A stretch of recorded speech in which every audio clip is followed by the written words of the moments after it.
안녕하세요. 저는 작게 베풀었던 마음이 큰 은혜로 돌아올 수 있다는 걸 얼마 전에 알게 된 여자입니다. 예전부터 잘 지냈던 사람한테 좋은 마음으로 해줬던 일이었는데 그 일을 통해 저희 남편의 충격적인 실체를 알게 되었거든요. 지금부터 잘 살고 있던 저희 가정을 박살낸 남편에 대해 얘기해 볼 테니 잘 들어주셨으면 좋겠습니다. 제가 어렸을 때 저희 부모님은 사이가 무척이나 안 좋으셨어요. 저희 엄마가 육아에도 관심이 없고 맨날 술만 마시고 밖으로 놔두는 스타일이셨거든요. 그러다 보니 매일 아빠가 엄마한테 화를 내시던 게 기억이 납니다. 당신, 애 엄마라는 사람이 맨날 진하게 화장하고 늦게까지 술이나 퍼마시면서 다니는 게 제정신이야? 그리고 당신, 우리 애들 밥은 왜 안 챙겨줘? 밖에서 나가 놀더라도 애들 밥은 챙겨줘야 될 거 아니야? 참나? 아니, 내가 무슨 애들 밥 챙겨주는 사람인 줄 알아? 나도 내 인생이 있는 사람이야. 내가 나가고 싶어서 나가겠다는데 당신이 무슨 상관이야? 매일 그렇게 싸우시던 저희 부모님은 결국 제가 초등학교 4학년이었을 때 이혼을 하고 말았습니다. 엄만 저와 동생들을 키우기도 싫다며 그냥 가버리는 바람에 저희 아빠가 혼자 저희를 키우게 되셨어요. 아빠한테 감사한 마음이 항상 있었답니다. 그래서 전 대학을 졸업하고 직장에 들어간 이후 혼자서 어엿하게 저희를 키워주신 아빠한테 효도를 하려고 노력했어요. 아빠, 이거 제가 아빠 선물로 산 구두예요. 지금 신고 다니시는 구두는 너무 오래됐잖아요. 그러니까 내일부턴 회사 출근할 때 이거 신고 다니세요. 아이고, 우리 현이가 언제 이렇게 커서 이 아빠한테 구두까지 사다 주는 거야. 이거 너무 아까워서 못 신겠는데? 그래도 제가 돈을 벌기 시작하니까 가족들한테 선물도 사주고 가끔씩 제 돈으로 외식도 할 수 있는 게 너무 좋더라고요. 그렇게 직장 생활하던 전 30대 초반에 지인의 소개로 남자친구를 만나게 되었습니다. 남자친구는 말 한마디도 자상하게 하는 정말 좋은 사람이었어요. 남자친구가 고등학생 때 아버지가 병으로 돌아가셨는데 부모님이 한 분만 계신 것도 저랑 똑같아서 왠지 모르게 동질감이 들었습니다. 그런 남자친구와 결혼 약속을 한 후 처음 예비 시댁에 인사를 드리러 갔는데 예비 시어머니가 절 보자마자 따뜻하게 안아주시더라고요. 아이고, 어서 와요. 우리 성국이가 결혼할 여자를 데려온다고 그래서 엄청 기대했는데 이렇게 만나게 되니까 너무 반갑네요. 예비 시어머니께선 처음부터 절 너무 반갑게 맞아주시고 같이 밥을 먹을 때도 반찬을 직접 집어서 제 밥에 올려주시더라고요. 이거 내가 노릇노릇하게 구운 갈치인데 가시 다 발랐으니까 한번 먹어봐요. 아유, 어머님, 이렇게 가시까지 다 안 발라주셔도 되는데 전 제가 알아서 먹으면 되니까 어머님도 편하게 드세요. 내가 며느리 생기는 게 너무 기뻐서 그래요. 아가씨처럼 참하고 말도 나긋나긋하게 하는 사람이 우리 아들이랑 결혼한다고 하니까 내가 뭐라도 더 먹이고 싶어서 그러지요. 저는 그렇게 말씀하시는 예비 시어머니를 보면서 왠지 모르게 가슴이 뭉클해지는 기분을 느꼈습니다. 제가 어렸을 때 엄마의 사랑을 못 받고 자라서 그런지 이런 사소한 거 하나하나까지 다 감동으로 다가왔습니다. 그렇게 저는 남자친구를 저희 집에도 인사시키고 상견례까지 마친 후 결혼을 하게 되었어요. 결혼 전부터 자상했던 저희 남편은 결혼 후에 사위 역할을 톡톡히 잘하더라고요. 아버님, 제가 아버님 생신 때 모시고 가려고 괜찮은 한식당 예약해놨습니다. 토요일에 제가 아버님 댁으로 모시러 갈 테니까 시간 맞춰서 준비하고 계세요. 제가 그날 점심부터 저녁까지 풀로 쏘겠습니다. 아이고, 내 생일이라고 자네가 먼저 나서서 챙겨주는 거야? 이거 내가 사위를 잘 얻긴 잘 얻었네. 자네 덕분에 내가 생일날 가족들과 맛있는 것도 많이 먹고 정말 재밌게 보낼 수 있겠어. 저희 남편은 제 동생들한테도 선물을 이것저것 자주 사다 주더라고요. 그러다 보니 제 동생들도 저희 남편을 참 좋아했습니다. 형부, 저 화장품 이거 쓰는 거 어떻게 하셨어요? 우리 언니가 말해준 거예요? 아, 지난번에 같이 식사할 때 보니까 처제가 화장 고칠 때 그 화장품을 꺼내더라고. 그래서 내가 눈여겨봤다가 똑같은 걸로 사봤지. 우와, 형부 센스 진짜 짱이네요. 남자들은 화장품 잘 구별할 줄도 모르는데 어떻게 그걸 한 번 보고 똑같은 걸 사올 수가 있어요? 역시 우리 형부 최고예요. 남편도 남편이지만 저희 시어머니가 저한테 정말 잘해주셨어요. 시어머니는 콩나물 국밥집을 운영하고 계셨는데 제가 주말에 일을 좀 도와드리려고 식당에 가면 시어머니가 저한테 일은 안 시키시고 단골 손님들한테 그렇게 제 자랑을 하시더라고요. 우리 며느리 진짜 예쁘죠? 오늘도 주말인데 시어머니 일 도와주겠다고 여기까지 왔잖아요. 내가 며느리 복은 대한민국 최고라니까요. 아휴, 우리 사장님 볼 때마다 며느리 칭찬을 입에 침이 마르도록 하시네. 사장님, 이렇게 좋은 며느리 얻는 비결이 뭐예요? 나도 사장님처럼 좋은 며느리 얻어서 자랑 좀 해봅시다. 결혼하고 처음으로 시댁에서 김장을 할 땐 제가 잘 못하는데도 잔소리 한번 안 하시고 오히려 저를 예뻐하시더라고요. 아이고, 우리 며느리가 김장을 참 정성 들여서 하네. 우리 며느리가 양념 하나를 발라도 조심조심 바르는 걸 보니까 올해 김친 정성이 가득 들어가서 진짜 맛있겠어. 어머님, 저 지금 속도 느리다고 놀리시는 거예요? 저도 빨리빨리 하고 싶은데 손이 잘 안 따라가요. 저 사실 아빠하고만 살아서 집에서 김장 같은 거 해본 적 한 번도 없거든요. 한 번도 안 해봤으면 지금부터 배우면 되는 거지. 그리고 놀리는 게 아니라 열심히 하려는 그 모습이 예뻐서 그래. 속도가 느려도 괜찮고 잘못해도 상관없으니까 그냥 놀이다 생각하고 너 하고 싶은 대로 해보렴. 그날 시어머니가 수육도 맛있게 삶아주셨는데 수육에다가 간 만든 김치를 돌돌 말아서 제 입에 쏙 넣어주시더라고요. 우리 며느리, 아, 해봐. 어때? 오늘 김장한 거 성공이냐? 우와, 진짜 맛있어요. 고기도 진짜 야들야들하고 김치도 완전 대박이에요. 어머님, 이번엔 제가 먹여드릴 테니까 아, 해보세요. 아, 얼른요. 시어머니와 서로 다정하게 한 입씩 먹여주면서 얼마나 즐거웠는지 몰라요. 전에는 느껴본 적 없던 행복에 가슴이 벅차오르는 느낌이었습니다. 그러다가 한 번은 시어머니랑 시누이랑 셋이서 시장에 간 적이 있었어요. 그런데 시장 상인분이 저희를 보고 이러시는 거예요. 아이고, 다 큰 딸내미들이 엄마 모시고 시장에 왔나 봐요. 어쩜 셋이 그렇게 붕어빵같이 똑 닮았어요. 어머, 우리 셋이 모녀 같아요? 여기 있는 이 애도 내 딸처럼 보인다 이거죠? 딸 아니었어요? 생김새가 비슷하길래 당연히 딸인 줄 알았는데. 딸 맞아요. 우리 큰딸이에요, 큰딸. 우리 딸 진짜 예쁘죠? 내가 자식이 셋인데 우리 큰딸을 제일 예뻐하거든요. 시어머닌 제가 딸처럼 보인다는 말이 기분 좋으셨는지 저를 정말 딸이라고 거짓말까지 하시더군요. 그러자 옆에 있던 시누이가 피식 웃으면서 이러더라고요. 우리 엄마한테 나도 모르는 딸이 있었네. 아유, 새로 생긴 큰딸이 제일 예쁘다고 하니까 원래 있던 작은 딸은 서운해 죽겠네. 저는 그렇게 시어머니의 사랑을 듬뿍 받으며 정말 행복한 결혼 생활을 했답니다. 그렇게 남편과 살면서 아들 하나, 딸 하나를 낳게 되었어요. 그러다가 결혼한 지 5년쯤 되었을 때 저희 남편이 직장을 그만두고 유통사업을 시작하게 되었습니다. 처음엔 직원도 몇 명 없고 회사 규모가 너무 작다 보니까 저라도 일손을 좀 도와야 될 것 같더라고요. 그래서 저도 회사를 그만두고 남편 회사에서 같이 일을 하기 시작했어요.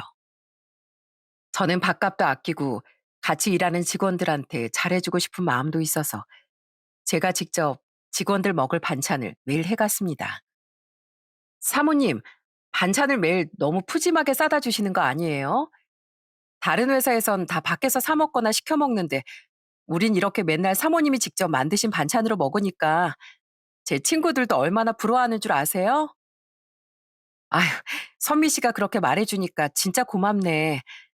나도 우리 남편 회사가 조금 더 잘 되면 먹고 싶은 거 마음대로 먹으라고 밥값도 턱턱 주고 싶은데 사정이 그렇지 못하다 보니까 직접 이렇게 만들어서라도 먹여야 될 것 같더라고. 우리 직원분들이 우리 회사를 위해서 그렇게 열심히 일해주는데 내가 밥이라도 잘 챙겨야지. 전 그렇게 남편 회사에서 일하면서 직원들과도 되게 친하게 지냈어요. 그중에서도 격리 담당으로 일하던 선미 씨랑 제일 친했습니다. 선미 씨는 일을 정말 열심히 하는 스타일이었는데 성격이 워낙 꼼꼼해서 실수도 거의 안 하고 업무적으로도 정말 도움이 많이 되는 사람이었어요. 그러다 보니까 남편도 선미 씨 칭찬을 많이 하더라고요. 내가 선미 씨 없으면 일 못하잖아. 선미 씨, 우리 회사에 오래오래 있어 줄 거지? 그럼요. 무조건 오래 다녀야죠. 원래 사람은 의리가 중요하잖아요, 의리가. 남편이 회사를 차리고 한동안은 정말 힘들었어요. 일은 일대로 많이 하는데 매출은 생각보다 나오지 않아 매달 직원들 월급을 주고 나면 남는 게 없었습니다. 하지만 의리 만점이었던 저희 직원분들이 정말 열심히 일해주고 남편도 매출을 위해 여기저기 발로 뛰다 보니까 몇 년 지나고 나서부턴 점점 나아지더라고요. 물론 그렇다고 해서 다른 사람들처럼 잘 나가는 사업가가 된 건 아니었지만 그래도 직원들 월급 주고 저희 가족도 먹고 살 수 있을 정도는 안정이 되었어요. 그렇게 살다 보니 어느덧 제가 결혼한 지도 12년이 되었더라고요. 그런데 그때쯤 저희 시댁에 생각지도 못했던 사고가 발생하고 말았어요. 저희 시어머니가 식당에서 일하다가 주방에서 넘어지시는 바람에 크게 다치셨다는 거예요. 놀라서 병원에 달려갔는데 대퇴골 골절이 되었다고 하더라고요. 수술을 하고 입원 치료를 하기 시작하셨는데 연세가 있어서 회복하는데 오래 걸릴 거라는 말에 가슴이 얼마나 아팠는지 모릅니다. 어머님, 병원에만 계시니까 답답하시죠? 오늘부터 제가 자주 올 테니까 너무 걱정하지 마세요. 아이고, 나 때문에 애미 네가 참 고생이다. 내가 조심했어야 하는데 괜히 넘어지는 바람에 이게 뭐니? 그렇게 한동안 입원해 계시다 퇴원을 하긴 하셨는데 당분간은 계속 걸을 때 보조기구를 이용해야 된다고 하더라고요. 결국 시어머니는 운영하시던 식당도 접으시고 집에서 요양을 하게 되었어요. 그것 때문에 안 그래도 신경 쓰였는데 마침 남편이 저한테 이런 얘기를 하더라고요. 여보, 요즘에 우리 어머니 너무 걱정돼 죽겠어. 안 그래도 연세 드셔서 자주 아프신데 이젠 제대로 걷지도 못하시잖아. 그래서 말인데 우리가 어머니 좀 모시고 살면 안 될까? 나 우리 어머니 혼자 계시다가 잘못되기라도 하면 진짜 못 살 것 같아서 그래.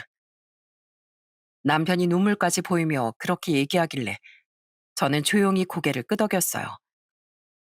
사실 시어머니는 저한테 엄마나 마찬가지인 분이라 저도 걱정되는 건 똑같았거든요. 그러자 남편이 펑펑 울면서 저한테 이러더라고요. 여보, 진짜 고마워. 역시 나한텐 당신밖에 없는 것 같아. 아유, 고맙긴 뭐가 고마워. 나한텐 어머님이 내 엄마나 마찬가지고 어머님도 날 딸로 생각해 주시는데 딸이 엄마를 챙기는 건 당연한 거잖아. 그렇게 저희 부부는 시어머니를 집으로 모시고 저는 남편의 회사를 그만둔 후 집에서 시어머니를 보살피기 시작했습니다. 어머님, 혹시 화장실 가고 싶으시면 저한테 말씀하세요. 의사 선생님이 그러는데 한 번 골절이 됐던 노인분들은 뼈가 약해서 조금만 넘어져도 또 골절이 생길 수가 있대요. 어머님 안 그래도 지금 걷기 불편하신데 혼자 걸으시다가 넘어지시면 안 되잖아요. 저는 시어머니한테 영양 섭취도 중요하다고 생각해서 평소에 보양식도 많이 해드렸습니다.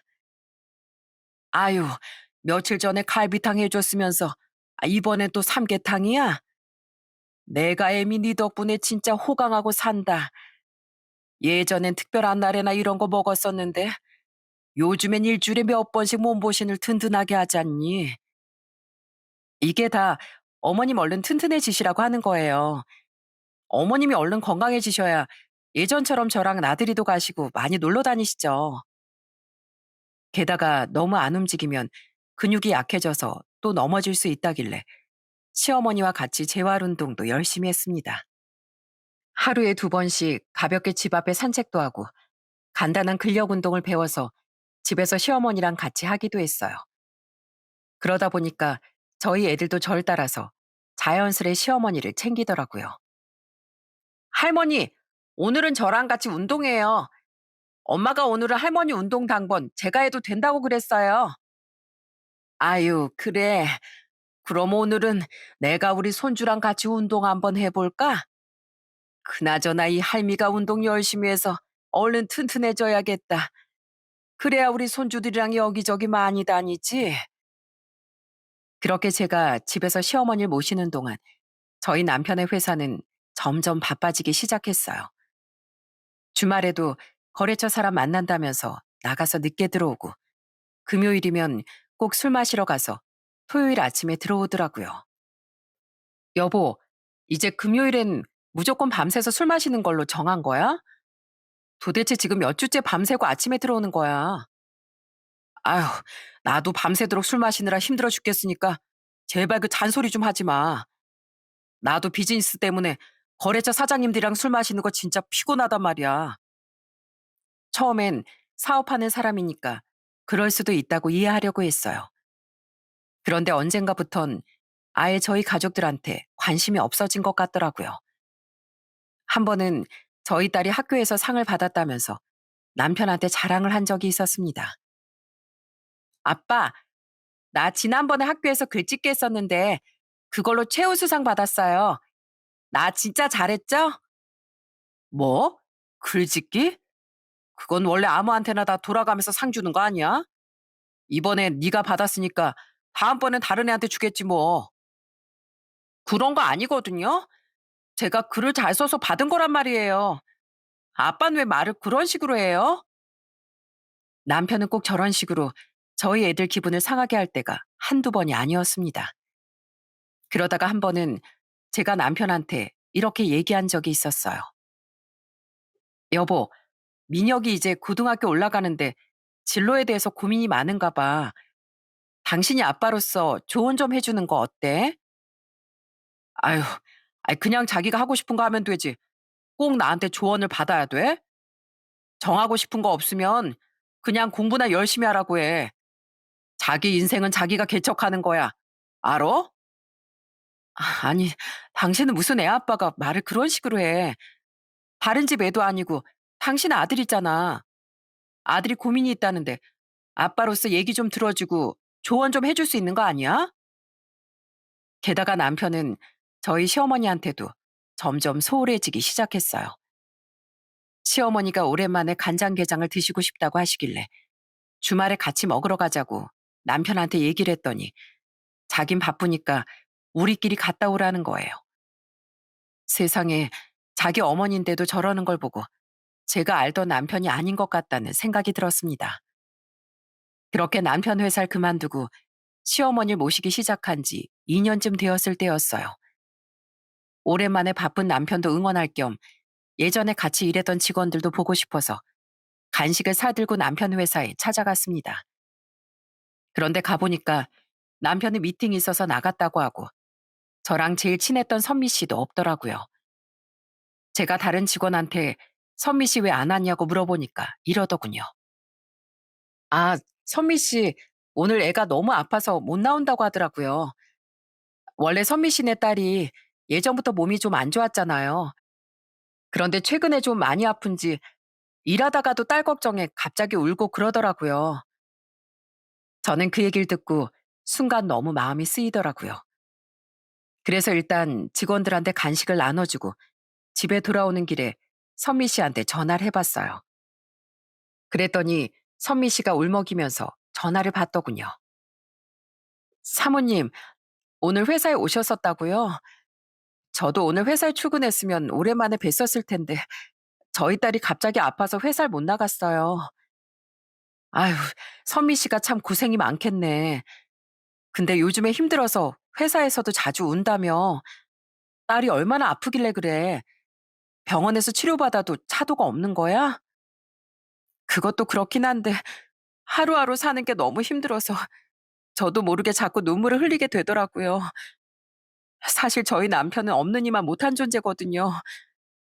결혼 초기부터 일도 제대로 안 하고 맨날 돈만 갖다가 펑펑 쓰더니 저희 딸이 이렇게 아픈데도 신경도 안 쓰고 맨날 밖으로만 놔두는 거 있죠?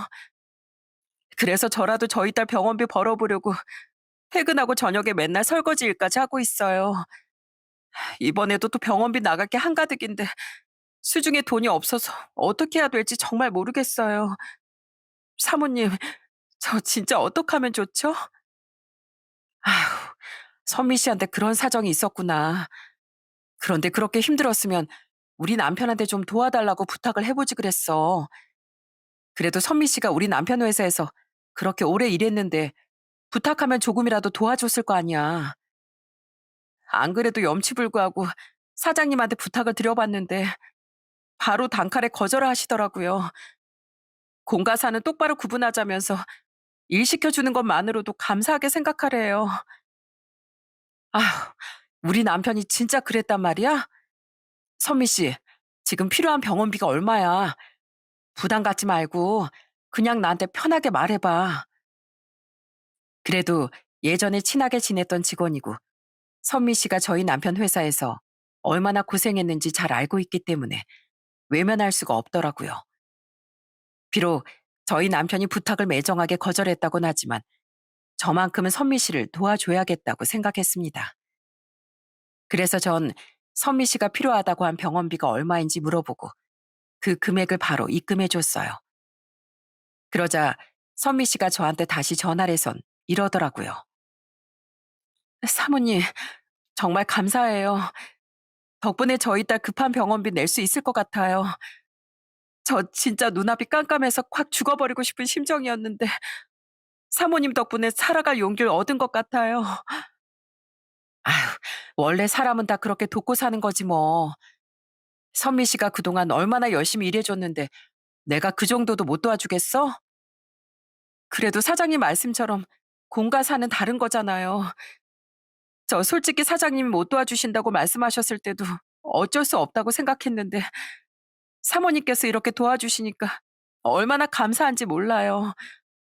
그래서 말인데요. 혹시 오늘 저랑 잠깐 만나실 수 있을까요? 제가 사모님한테 진짜 중요하게 드릴 얘기가 있는데 아무래도 만나서 말씀드려야 할 것 같아서요. 저는 선미 씨가 갑자기 중요한 얘기를 한다고 하길래 바로 선미 씨를 만나러 갔습니다. 그때까지만 해도 무슨 얘기인지 전혀 예상을 못 했었는데 이윽고 선미 씨 입에서 나온 얘기를 듣고 기절 초풍하는 줄 알았어요. 사모님, 사실 저희 사장님한테 만나는 여자가 있는 것 같아요. 제가 격리다 보니까 회사 자금이 어떻게 돌아가는지 다 알잖아요. 근데 1년 전부터 회사 공금으로 매달 300만 원씩 김경옥이라는 사람한테 입금을 하시는 거예요. 거래처 통장도 아니고 개인한테 매달 입금하는 것도 이상한데 저희 거래처 사람 중에 김경옥이라는 사람도 없는 걸로 알고 있거든요. 물론 사장님이 바람 피우는 게 확실한 건 아니지만 그래도 사모님께서는 알고 계셔야 할 것 같아서요. 사모님이 저희 딸 병원비까지 도와주셨는데 제가 이런 걸로라도 갚고 싶어서 그래요. 전 선미 씨한테 그 얘기를 듣고서도 이게 도대체 무슨 일인지 이해가 되질 않더라고요. 적어도 제가 아는 한 저희 친척이나 지인들 중에 김경옥이라는 사람은 없었거든요.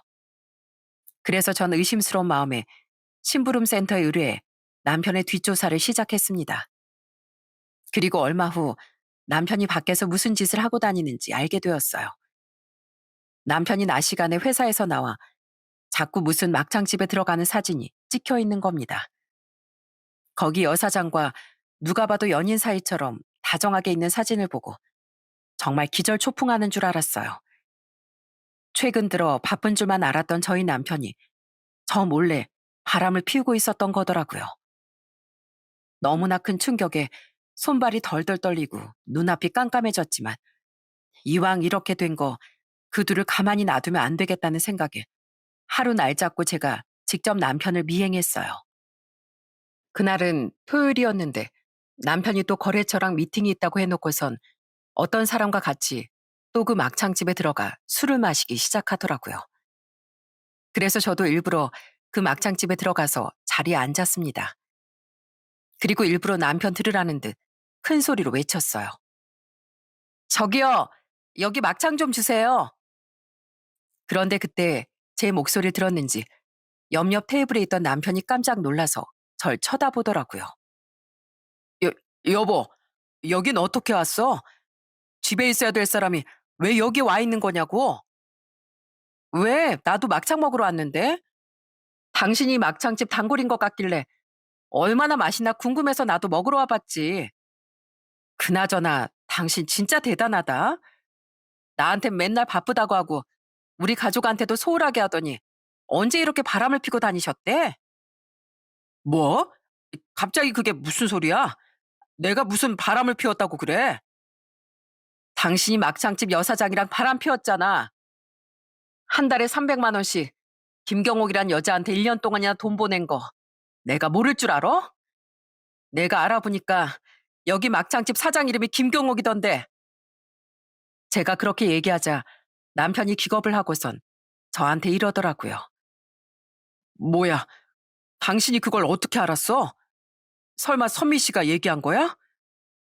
여보, 그거 내가 그냥 외상값 갚은 거야. 외상값으로 돈 보낸 것뿐이라고. 누가 외상값을 매달 300만 원씩 1년이나 갚냐? 아무리 날 만만하게 생각해도 그렇지. 어떻게 그런 뻔뻔한 거짓말을 해? 아, 어쩐지 요즘 들어 이상하다 했다. 예전엔 그렇게 자상하던 사람이 우리 애들한테도 관심이 없고 심지어 어머님한테도 무심하게 행동했잖아. 그런데 이렇게 밖에서 딴 여자랑 놀아나느라고 그랬던 거구만. 야, 너 같은 건 사람도 아니야. 일까지 그만두고 집에서 아픈 시어머니 병수발만 한 마누라한테 그러는 거 아니라고. 저는 그렇게 말하고선 남편 테이블로 성큼성큼 걸어가 아직 굽지 않은 막창을 남편 얼굴에 집어던져 버렸습니다. 으, 냄새나게 이게 뭐 하는 짓이야? 당신 진짜 미쳤어? 미친 건 내가 아니라 너겠지. 바쁘다는 핑계로 가족은 신경도 안 쓰면서 처자식 놔두고 바람피는 인간이 제정신 아니잖아. 그나저나 너같이 쓰레기 같은 아들 낳은 우리 어머님이 불쌍해 죽겠다. 네가 우리 어머님 인성을 반만 닮았어도 이런 짓거리는 안 했을 거야. 재활용도 안 되는 쓰레기 자식아. 그런데 그때였어요. 한쪽에서 얼굴이 시퍼렇게 질린 채 이 모습을 지켜보고 있던 상간녀가 갑자기 가까이 다가오더니 남편의 멱살을 잡고 소리를 지르기 시작하는 거예요. 당신 뭐야? 나보고 이혼해서 어머님 모시고 혼자 산다고 했잖아. 그런데 여기 있는 이분이 당신 와이프라고? 게다가 애들이 있다는 얘긴 또 뭐야? 설마 지금까지 날 속였던 거야? 아니, 그게 아니라 나 어차피 이 사람이랑 이혼하려고 했었어. 전후 순서가 좀 바뀐 것뿐이지. 어차피 이혼하고 나면 이혼남 되는 건 똑같잖아. 뭐라고? 그걸 지금 말이라고 해? 세상에 속일 게 따로 있지. 처자식이 있으면서 어떻게 혼자인 척 할 수 있어? 당신이 그런 사람인 줄 알았으면 내가 안 만났을 거 아니야. 왜 사람을 이렇게 바보 만드냐고. 상간녀가 남편 몸을 마구 흔들면서 따지기 시작하는데 그걸 보면서 너무 어이없어 코웃음이 나오더라고요. 저한테 상간녀 소송 걸리기 싫어서 쇼하는 건가 하는 생각까지 들었습니다. 이봐요. 지금 소송 당하기 싫어서 내 앞에서 연기하는 거예요? 1년이나 만났다면서 어떻게 유부남인 걸 모를 수가 있어요? 죄송합니다. 저 진짜 몰랐어요. 저도 이 사람이 처자식이 있는 줄 알았으면 절대 안 만났을 거예요. 나보고 그 말을 믿으라고요? 둘 다 상간남 상간녀인데 내가 미쳤다고 그 말에 넘어가겠어요? 그나저나 둘 다 각오해요. 내가 가만 안 둘 테니까 인생 망칠 각오하라고요. 알겠어요? 저는 그렇게 말하고선 그 막창집을 나와버렸어요. 집에 가는데 너무 억울하고 서러워서 눈물이 나오더라고요. 근데 제가 퉁퉁 부은 눈으로 집에 들어가니까 시어머니가 깜짝 놀라서 저한테 무슨 일이냐고 물어보시는 거예요. 어머님, 저 진짜 못 살겠어요. 그이가 저 몰래 1년 동안이나 딴 여자랑 바람을 피웠대요. 그래 놓고서 그 여자 앞에서 저랑 원래부터 이혼할 생각이었다고 말하는 거 있죠? 제가 그 인간한테 얼마나 잘했는데 어떻게 저한테 이럴 수가 있어요? 어떻게 절 배신하고 뒤통수를 칠 수가 있냐고요. 제가 그렇게 말하자 시어머니가 엄청 충격을 받으셨는지 한동안 아무 말도 못 하시더라고요. 그러다가 저녁에 남편이 집에 들어오니까 시어머니가 집에 있던 막대기까지 들고 남편을 쥐잡듯이 잡기 시작했어요. 야, 이놈아, 내가 널 그렇게 키웠냐? 가족을 위해서 늘 애쓰고 희생하는 마누라 배신하라고 시켰냐고. 우리 며느리가 어떤 사람인데 결혼하자마자 나한테도 딸처럼 잘하고 너 사업 시작했을 때도 도와준다고 직접 회사에 나가서 일도 하고 뒷바라지 다 해준 애잖아. 게다가 시어머니 아프다고 병수발까지 하면서 모시고 사는 애한테 네가 어떻게 그런 짓을 할 수가 있어? 아이 진짜 어머니까지 저한테 왜 그러세요? 저도 제 인생이 있잖아요. 어차피 우리 애들 이제 보살핌 필요한 나이도 아니고 중학생이면 다 컸으니까 아빠 없어도 그만 아니에요? 저요. 이 사람이랑 이혼하고 그 여자랑 살 거예요. 전 그 여자 없으면 안 된단 말이에요. 이게 진짜 미쳤구나. 네가 아주 사람을 탈을 쓰고 짐승짓을 하고 있었어. 너 당장 그 여자랑 헤어지고 네 마누라한테 무릎 꿇고 싹싹 빌어 이놈아. 손이 발이 되도록 싹싹 빌란 말이야. 제가 왜 그래야 되는데요? 전 잘못한 거 하나도 없거든요. 남편은 그렇게 말하더니 뻔뻔한 얼굴로 저한테 이러더군요. 여보, 이왕 이렇게 된 거 제발 그냥 이혼해 주라. 나 당신보다 그 여자를 훨씬 더 사랑한단 말이야. 나 사실 그 여자랑 초등학교 동창인데 어릴 때부터 내가 걔를 많이 짝사랑했었어. 그런데 작년에 동창회 갔다가 걔가 남편이랑 사별했다길래 이제 나한테도 기회가 왔구나 생각했단 말이야. 그래서 어렵게 기회를 잡았는데 당신 때문에 다 물거품이 되면 나 진짜 억울해서 못 살아. 그러니까 제발 나랑 이혼해주면 안 될까? 제발 소원이니까 그렇게 좀 해주라. 참나, 아주 대단한 사랑 납시였네. 바람 펴서 걸린 주제에 잘못했다고 빌기는커녕 이혼해달라고 애원을 하고 있냐? 그런데 그냥 이혼해주면 나도 억울해서 안 되지. 그럼 너네들한테만 좋은 일 되는 건데 내가 미쳤다고 그냥 이혼을 해주겠어? 그러니까 당신 억울한 일 없게 내가 재산 분할은 당신한테 유리하게 해줄게. 그래도 당신이 그동안 우리 가족을 위해서 애쓴 것도 있고 우리 어머니 모시고 사느라 고생했으니까 재산의 70%는 당신이 가지는 걸로 해. 대신 나 그 여자랑 살 수 있게 방해하지 말고 그냥 조용히 이혼 좀 해주라. 어? 제발 부탁이야. 그 여자가 그렇게 좋은지 저한테 재산의 70% 준다고까지 약속하면서 이혼해달라고 하더라고요. 그래서 저는 한참 고민하다가 그냥 남편 말대로 하기로 했습니다. 어차피 그런 인간이랑 같이 살고 싶지도 않았는데 이왕 이혼하는 거 저희 애들의 미래를 위해서라도 돈을 더 받고 이혼하는 게 나을 것 같다고 생각했어요. 결국 전 재산의 70%를 분할받고 남편과 이혼을 하게 되었습니다. 그리고 저희 애들도 제가 직접 키우게 되었죠. 그런데 막상 이혼을 하게 되니까 전 시어머니랑 더 이상 같이 못 살게 된 게 너무 아쉽더라고요.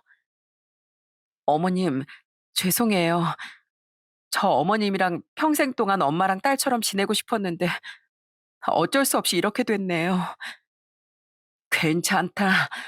다 우리 아들이 잘못한 거니까 나한테 미안해할 필요 없어. 오히려 아들 잘못 키운 내가 너한테 미안하지. 그나저나 애미야. 앞으로 혼자 애들 키우느라 힘들 텐데 이거라도 가져다가 쓰렴. 내가 그래도 할머니인데 너랑 우리 손주들한테 작은 도움이라도 되고 싶어서 그래. 전 시어머니는 그렇게 말씀하시며 거금이 든 돈 봉투를 저한테 내미시더라고요. 저는 그걸 보고 깜짝 놀라서 돈 봉투를 바로 돌려드렸습니다. 어머님, 저 이런 거 필요 없어요. 어차피 그 인간한테 꼬박꼬박 양육비 받을 거니까 이 돈 없어도 저희 애들 키울 수 있다고요. 그러니까 이건 그냥 어머님 노후 자금으로 쓰세요. 아니다. 네가 그동안 나한테 해준 게 있는데 그냥 보내기엔 너무 가슴이 아파서 그래. 애미야, 대신에 가끔씩 얼굴은 보여줄 거지? 우리 아들이랑 이혼했어도 나랑은 가끔 보고 살아줄 거지? 어머님, 당연하죠. 비록 이혼은 했어도 어머님은 저희 애들 할머니시고 저한텐 엄마나 마찬가지잖아요. 엄마의 사랑도 못 받고 자랐던 저한테 어머님이 얼마나 따뜻하게 대해주셨는데요. 그래, 고맙다. 나한텐 그걸로 충분하단다. 그러니까 부디 못난 우리 아들 같은 건 있고 손주들이랑 즐겁게 살아라. 그날 전 시어머니와 끌어안고 한참이나 펑펑 울었어요. 그렇게 전 시어머니와 가슴 아픈 이별을 한 후 저는 애들을 데리고 친정으로 들어갔습니다. 그리고 상간녀 소송도 슬슬 준비해야겠다고 생각했어요. 상간녀 말론 남편이 이혼했는 줄 알았다고 하긴 했지만 솔직히 그 말이 못 믿어왔거든요. 그런데 제가 이혼한 지 얼마 안 됐을 때 상간녀가 전 남편 휴대폰에서 제 연락처를 알아냈는지 저한테 연락해서는 만나자고 하더군요. 그래서 상간녀를 만나러 갔는데 절 보자마자 울면서 저한테 사과를 하기 시작하는 거예요. 죄송합니다. 제가 정말 죽을 죄를 지었어요. 저 그 사람한테 처자식이 있는 줄 알았으면 진짜로 안 만났을 겁니다. 사실 저 40대 초반에 좀 늦게 결혼해서 애 셋이나 낳았는데 저희 남편이 교통사고로 갑자기 세상을 떠나게 되었거든요. 그래서 혼자 장사하면서 애 셋을 키웠는데 장사도 잘 안 되고 하루하루 너무 힘들었어요. 그러다가 동창회에 갔는데 그때부터 그 사람이 저한테 적극적으로 나오기 시작하더라고요. 우리 애들한테 아빠 노릇 해주겠다고 하고 저한테 생활비도 지원해주겠다고 하고 저 솔직히 그 말에 혹했던 거 사실입니다. 저희 애들 아직 초등학생밖에 안 돼서 아빠의 역할이 필요하다고 생각했거든요. 거기다가 진짜로 저한테 매달 생활비까지 보내주니까 정말 이 사람하고 의지하면서 살아갈 수 있을 거라고 생각했어요. 그래서 그쪽도 속았으니까 나보고 용서해달라는 거예요? 갑자기 나보고 만나자고 해서 이런 얘기를 하는 이유가 뭔데요? 용서해달라는 거 아닙니다. 상간녀 소송을 하고 싶으시면 하셔도 돼요. 어찌됐든 제가 그쪽한테 큰 죄를 지은 거 맞으니까 이렇게 직접 만나서 사과하고 싶었어요. 저야 헤어지면 그만이지만 그쪽은 애들도 있는데 이혼까지 하셨잖아요. 제가 본의 아니게 피해를 끼친 점은 정말 죄송합니다. 제가 고개 숙여 이렇게 사과드릴게요. 상관녀 말이 진짜인지 아닌지 몰라도 참 딱하다는 생각이 들더군요. 상간녀의 말이 사실이라면 저만 속은 게 아니라 상간녀도 같이 속은 거니까요. 그래서 일단 상간녀 소송은 생각해 보겠다고 하고 집으로 돌아왔습니다. 그런데 며칠 후 전 남편이 술을 먹고 저한테 전화를 해서는 갑자기 난리를 치기 시작하는 거예요. 당신 지금 치사하게 이게 뭐 하는 짓이야? 내가 재산 분할 많이 해주면 내가 그 여자랑 잘 살 수 있게 그냥 놔둔다고 했잖아. 근데 그 여자한테 무슨 말을 했길래 그 여자가 나한테 헤어지자고 해? 당신 이거 약속 위반이야. 이런 식으로 할 거면 나한테 가져간 그 재산 다시 내놓으라고. 야, 내가 뭘 했다고 왜 나한테 전화해서 이 난리야? 그 여자가 너 같은 쓰레기한테 실증 났나 보지. 너 그 여자한테도 이혼남이라고 속였다며? 세상에 아무리 좋아서 만났어도 처자식이 있는 걸 속인 남자랑 어떤 여자가 계속 만나겠냐? 머리가 있으면 제발 생각이라는 걸 하고 살아. 두 여자를 한꺼번에 농락해놓고 행복하길 바란 게 멍청한 거 아니냐? 뭐라고? 당신 지금 말 다 했어? 당신이 그 여자한테 헛소리 했으니까 그 여자가 나한테 헤어진다고 한 거겠지? 그 여자는 성격 드센 당신과 달리 항상 나만 바라보고 나 없으면 못 사는 여자거든? 그런 사람이 나한테 헤어지자고 했으면 뭔가 이유가 있을 거 아니야? 그러니까 그 이유를 너 자신한테서 찾아야지. 왜 나한테서 찾아? 그리고 재산 더 줄 테니까 제발 이혼해달라고 한 건 바로 너거든?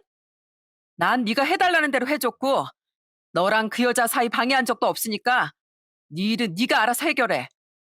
그 여자가 그렇게 좋으면 가서 무릎 꿇고 다시 만나달라고 사정사정 해보던가. 남편은 끝까지 저 때문이라고 생각하고 소리를 질렀지만 저는 전화를 확 끊어버렸어요. 그 여자도 똑같이 속여놓고 그 여자가 자기를 택할 거라고 생각한 게 너무 어이없더라고요. 그런데 며칠 후 상간녀한테서 다시 전화가 왔습니다. 저 때문에 그 인간이 그쪽한테 전화해서 난리 쳤다면서요. 그런데 이젠 그놈이 전화할 일 없을 거예요. 제가 그쪽이랑 상관없이 너 같은 놈 싫어서 헤어지는 거라고 단단히 말해놨거든요. 저 이제 그놈이랑 마주치기도 싫어서 가게도 정리하고 다른 동네로 이사 가려고요. 하루에도 몇 번씩 전화하고 찾아오고 하는데 솔직히 소름 끼쳐서 미칠 것 같아요.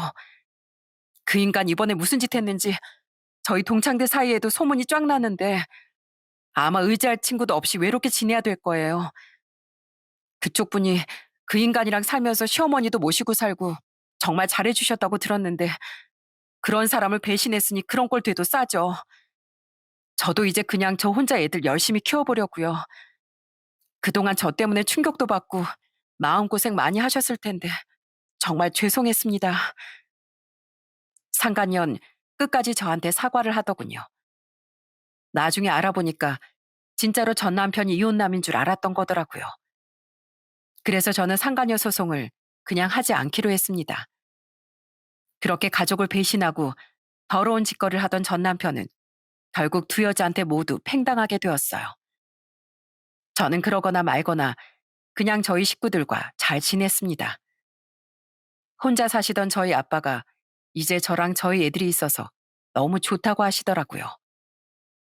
현이야, 너 그놈이랑은 이혼 정말 잘했다. 그딴 쓰레기 같은 놈하곤 상종하지 않는 게 답이야. 덕분에 내가 이렇게 우리 딸이랑 손주들까지 같이 지내니까 얼마나 좋니? 아빠, 우리랑 같이 사니까 그렇게 좋아요? 이럴 줄 알았으면 진작에 아빠랑 같이 살고 그랬나 봐요. 내가 그동안 우리 전 시어머니 신경 쓰느라 아빠한테 많이 신경 못 쓰드렸던 거 정말 죄송해요. 아니다. 그래도 네 전 시어머니가 참 좋은 분이었잖니. 내가 너희들 엄마 없이 자라게 한 게 늘 마음에 걸렸었는데 그래도 현이 네가 엄마 같은 시어머니를 만나서 잘 지내는 걸 보고 내 얼마나 고마웠는지 몰라. 그러니까 이혼했다고 해서 너희 전 시어머니까지 나 몰라라 하지 말고 가끔씩은 만나 뵙고 그래. 그래도 우리 손주들 할머니잖니. 아빠한테 그 얘기를 듣고 저도 모르게 콧잔등이 시큰해지더라고요. 이혼하고 잘 지내고 있는데도 전 시어머니만 생각하면 자꾸만 눈물이 나왔어요.